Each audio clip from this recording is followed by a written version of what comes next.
अरबों तारों और 100 अरब से ज्यादा ग्रहों के बीच जो हमारी आकाशगंगा में फैले हैं, ये दिलचस्प संभावना है कि बुद्धिमान जीवन हमारी नीली दुनिया से परे भी हो सकता है।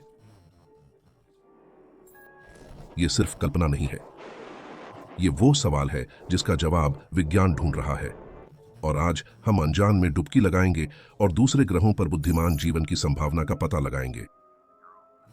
पिछली खोज में हमने फर्मी विरोधाभास पर गौर किया, जो ब्रह्मांड में परग्रही सभ्यताओं की उच्च संभावना और उनके सबूत या संपर्क की कमी के बीच का अजीब विरोध है। लेकिन आज हमारा ध्यान बदल गया है। हम दूरबीन को घुमा रहे हैं, न सिर्फ ये सोचकर कि क्या बुद्धिमान जीवन है, बल्कि उसे खोजने के लिए अंतरिक्ष की दूरियां कैसे पार करें। हम उन नई तकनीकों और सिद्धांतों की जांच करेंगे जो एक दिन इंसान को तारों तक ले जा सकते हैं। कल्पना कीजिए, इंसान किसी दूर के ग्रह पर कदम रख रहे हैं, वही एलियन बनकर जिन्हें हम खोजना चाहते थे। यह विचार सिर्फ रोमांचक नहीं, बल्कि ब्रह्मांड में हमारी जगह की समझ को बदलता है और अंतरतारकीय यात्रा को वास्तविकता बनाने के लिए हमारे पहले कदमों को रेखांकित करता है।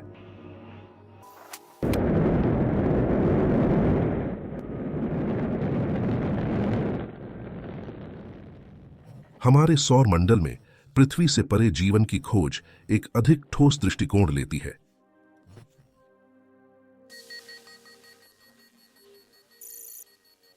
हालांकि हमारे आसपास बुद्धिमान जीवन मिलने की संभावना कम है, पास के ग्रहों पर सूक्ष्म जीवन के सबूत खोजने की उम्मीद है।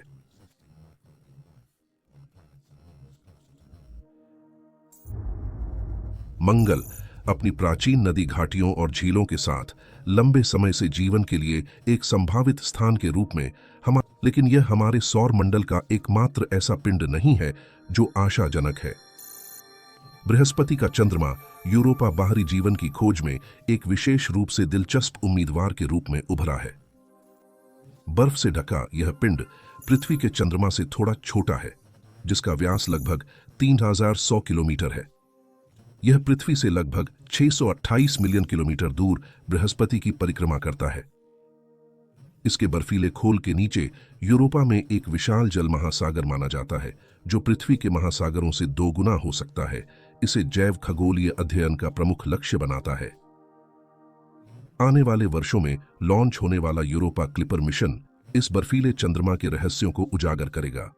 इसका मुख्य वैज्ञानिक लक्ष्य है पता लगाना कि क्या यूरोपा का अंतर्जलीय महासागर जीवन के लिए अनुकूल हो सकता है। यूरोपा के बर्फखोल और निहित महासागर की विस्तृत जांच करके मिशन चंद्रमा की रहने योग्यता का आकलन करेगा, इसकी संरचना, भूविज्ञान और संभावित जल बर्फ प्लूम का अध्ययन करेगा जो नीचे के महासागर के सीधे नमूने दे सकते। हालांकि यूरोपा की खोज चुनौतियों से भरी है, जिनमें सबसे कम नहीं है चंद्रमा का कठोर विकिरण वातावरण।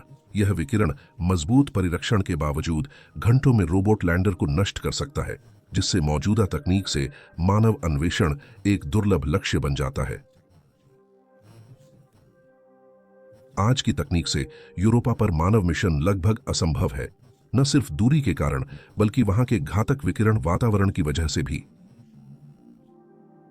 यह विकिरण यूरोपा जाने की हिम्मत करने वाले किसी भी दल के लिए निश्चित रूप से जानलेवा खतरा होगा। तो अगर अपने सौर मंडल में ही जीवन की संभावना खोजना इतना मुश्किल है, तो हम कैसे सोच सकते हैं कि एक दिन हम आकाश गंगा के तारों की खोज करेंगे। इसके लिए 2 समाधान हैं। पहला समाधान है एक जनरेशन स्टारशिप का डिजाइन और निर्माण करना। यह एक काल्पनिक अंतरतारकीय जहाज है जो प्रकाश की गति से कम पर यात्रा करता है। ऐसे जहाज को पास के तारों तक पहुंचने में सैकड़ों हजारों साल लग सकते हैं। इसलिए जनरेशन शिप के मूल यात्री बूढ़े होकर मर जाएंगे और उनकी संतानें यात्रा जारी रखेंगी। जैसा कि आप सोच सकते हैं, इस समाधान में कई समस्याएं हैं। अगर ऐसे स्टारशिप को गंतव्य तक पहुंचने में कई पीढ़ियां लगती हैं, तो संभव है कि इस यात्रा के दौरान धरती पर ज्यादा उन्नत तकनीकें विकसित हो जाएं। ये नई तकनीकें स्टारशिप को पुराना बना सकती है या फिर तेज अंतरिक्ष यान बनाकर गंतव्य और तारों तक पहले पहुंच सकती है। यह विरोधाभास जनरेशन स्टारशिप की व्यवहार्यता और दक्षता पर सवाल उठाता है। तो हमारे पास दूसरा समाधान है, प्रणोदन प्रणाली में सुधार करना। नासा ने अंतरिक्ष यात्रा के लिए परमाणु रॉकेट बनाने हेतु लॉकहीड मार्टिन को नियुक्त किया है। यह तकनीक मंगल की यात्रा को 7 महीने से घटाकर 45 दिन तक कर सकती है। परमाणु विखंडन रिएक्टर रॉकेट के इंजन को शक्ति प्रदान करेगा। परमाणु प्रणोदन रॉकेट 22 किमी प्रति सेकंड की गति तक पहुंच सकता है। हालांकि कुछ डिजाइन और भी अधिक गति का प्रस्ताव करते हैं। एक विशेष डिजाइन चुंबकीय क्षेत्रों का उपयोग कर 55 किमी प्रति सेकंड तक पहुंच सकता है।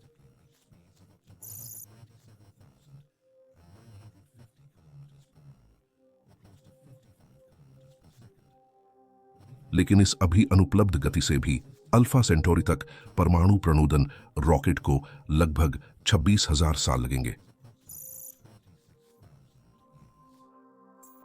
दरअसल अंतरिक्ष की समस्या यह है कि वह बहुत विशाल है। हालांकि परमाणु नाड़ी प्रणोदन से यान 13,411 किमी सेकंड की गति प्राप्त कर सकता है, जो प्रकाश गति का 4.5% है।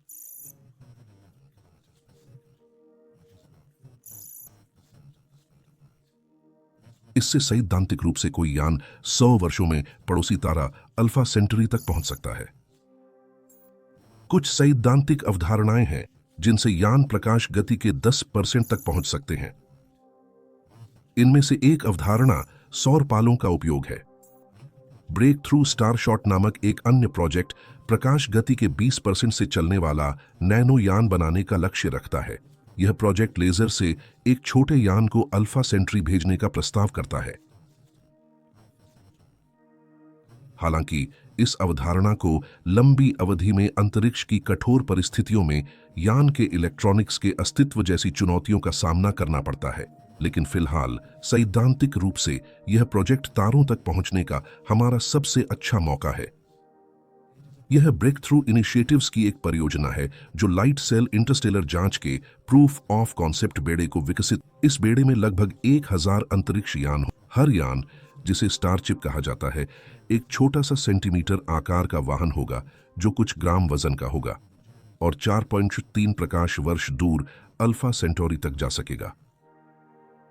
अल्फा सेंट्री सिस्टम में प्रॉक्सिमा सेंट्री के रहने योग्य क्षेत्र में स्थित पृथ्वी जैसे ग्रह प्रॉक्सिमा सेंट्री बी के लिए एक फ्लाई बाय मिशन प्रस्तावित किया गया है।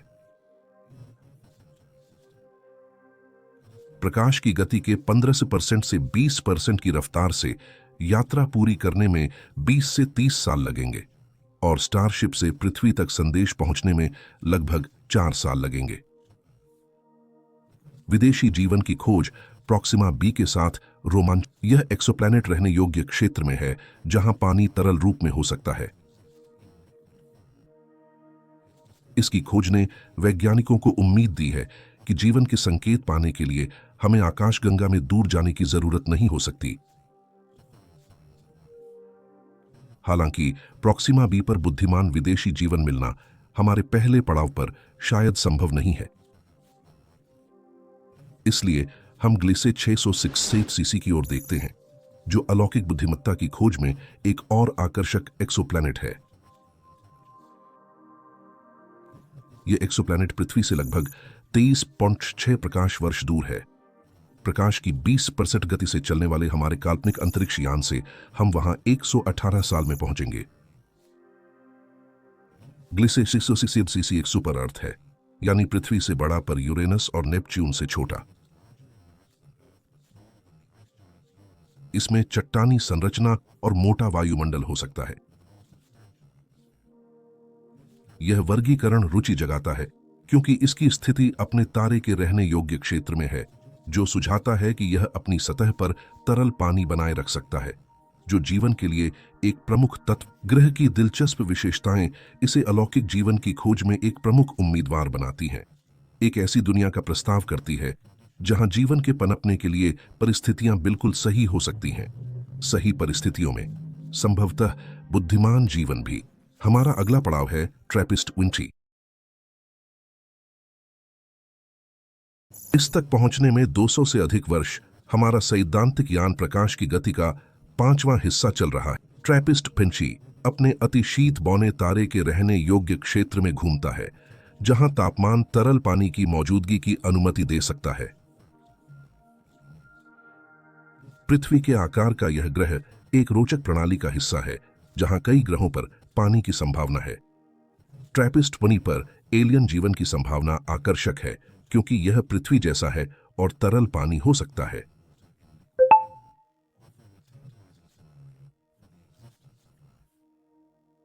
अपनी निकटता और आशाजनक स्थितियों के साथ ट्रैपिस्ट-1 हमारे सौर मंडल से बाहर जीवन खोज का प्रतीक है। अब हम केपलर 136f की ओर बढ़ते हैं, जो लाल बौने तारे केपलर 186 के रहने योग्य क्षेत्र में घूमता पृथ्वी आकार का ग्रह है। यह सिग्नस नक्षत्र में पृथ्वी से लगभग 580 प्रकाश वर्ष दूर स्थित है। यह इतना दूर है कि अगर बुद्धिमान एलियंस के पास एक काल्पनिक दूरबीन होती जो पृथ्वी की ओर इशारा करती, तो वे 1424 में पृथ्वी को देखते, शायद यूरोपियों से पहले अमेरिका को।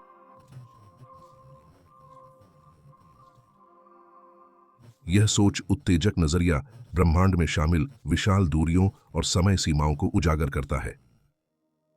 केपलर 196f का महत्व सिर्फ पृथ्वी जैसे आकार में नहीं, बल्कि इसके तारे के रहने योग्य क्षेत्र में होने से है, जहां सतह पर तरल पानी हो सकता है।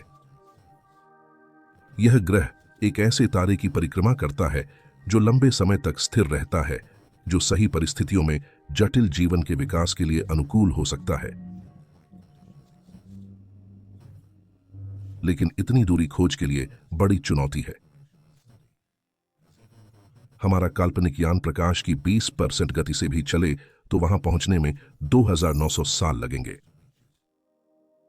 जैसे जैसे हम आकाशगंगा में आगे बढ़ते हैं, दूरियां और भी चौंकाने वाली हो जाती हैं, जो हमें केपलर 20b तक ले जाती हैं। अपने तारे के रहने योग्य क्षेत्र में स्थित केपलर 20b पृथ्वी से 640 प्रकाश वर्ष दूर है।